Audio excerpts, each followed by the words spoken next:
Assalamualaikum warahmatullahi wabarakatuh. Hi everybody. It's nice to meet you again virtually in this e-learning session. Okay, we will start to have our discussion about the third meeting. Last week we have discussed about idiomorphs. In Thomas Cowell's book, you will find that idiomorphs refer to words that they invent when they first catch on to the magical notion that certain sounds have unique reference. Don't forget to explain in your own words about magical notion and unique reference from what you get from Thomas Cowell's book. It means that you have to paraphrase what Scoville said in the discussion forum above. Okay, because if you don't participate in the discussion forum, and then you will be considered as absentee.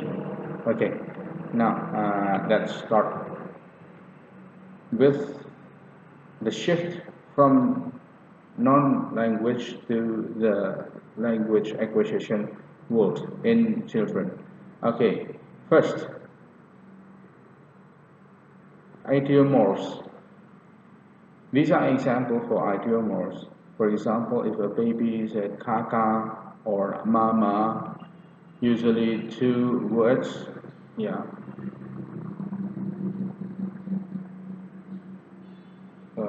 There is a combination from two consonants and two vocals. The most likely word that they use in this stage is the word mama, or sometimes baba, and etc. Well, it turns that in idiomorphs, everybody may have another words. I'm sorry, mistype. It should be may have another words, but they seem to be identical. Last week I explained that in this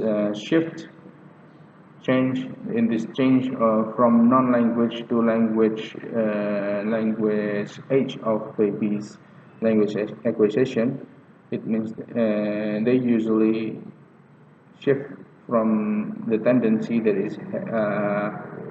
happens to almost all babies in the world to the tendency that they are personal being which only know their language. Maksudnya kalau sebelumnya pada pre-language acquisition itu mereka cenderung sama, bayi-bayi di seluruh dunia, misalnya kemarin ya, itu menangisnya sama, misalnya kata-katanya cenderung sama.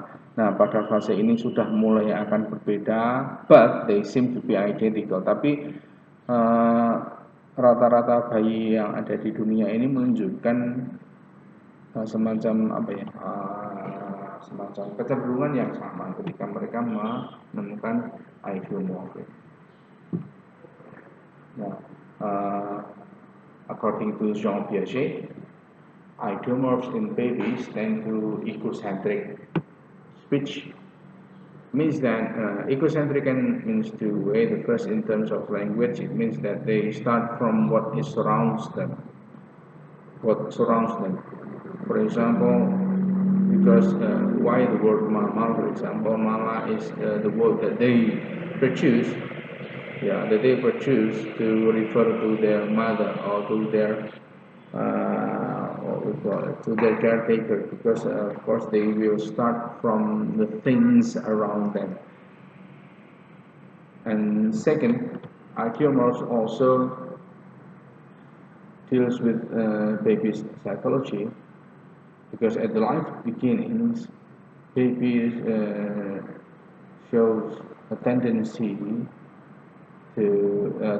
that they feel like they are the center of the universe. Why? Because all the people around them treat them as the center of the universe.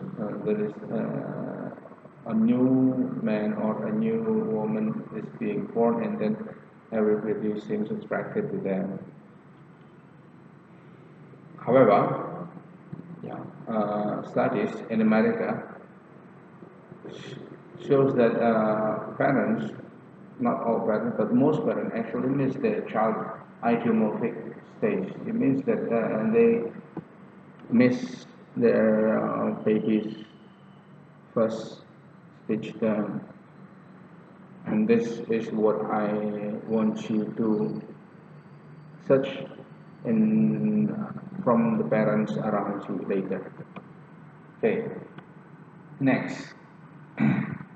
After the idiomorphic stage, there should be a holophrastic stage. It's called holophrastic. What is holophrastic stage?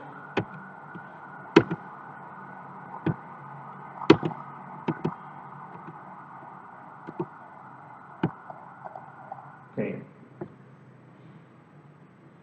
Holophrastic stage is stage where they create the first meaningful words. And then usually these first words are one word sentences. And then at the next stage they will have two words combination. So they're starting from using normally, using one words only, and then they start to use two words combination. Ini maksudnya apa? Maksudnya ketika pertama kali setelah struktural yang mereka kuasai itu adalah di tataran kata. Like I said in the previous 2 weeks, usually babies start the language acquisition with nouns. Jadi mulainya dengan nouns dulu, and then they start to make a phrase or some phrases.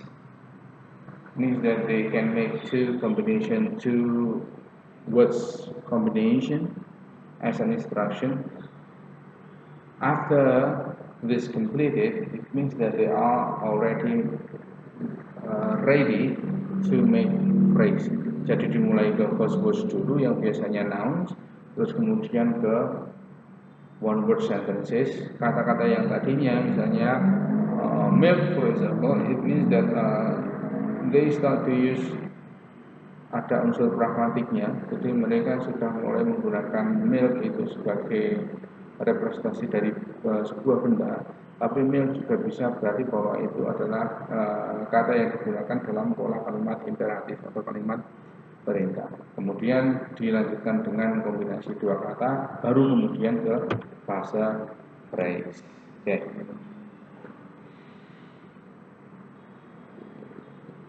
And then how language are acquired at first? At first, language acquisition, according to Darwin, in 1877. I suppose you are already familiar with Charles Darwin. Charles Darwin recorded in the journal that he kept on his son's acquisition of language that single word milk could mean as statement or request. Jadi kalau mereka memproduksi kata yang ada misalnya milk, kakak itu misalnya.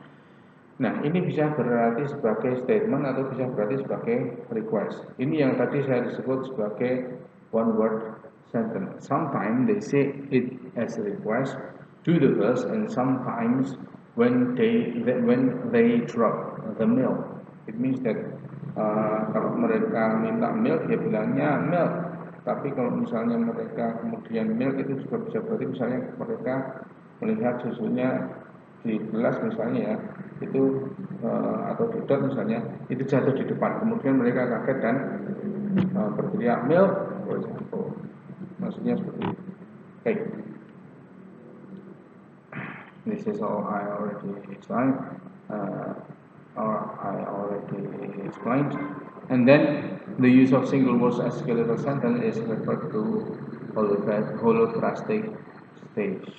So, what is holophrastic stage? Holophrastic stage means that the phase where a child use single words as skeletal sentence. Skeletal sentence itu ya one word sentence atau sentence yang incomplete yang digunakan secara pragmatically, misalnya imperatif atau question and etc.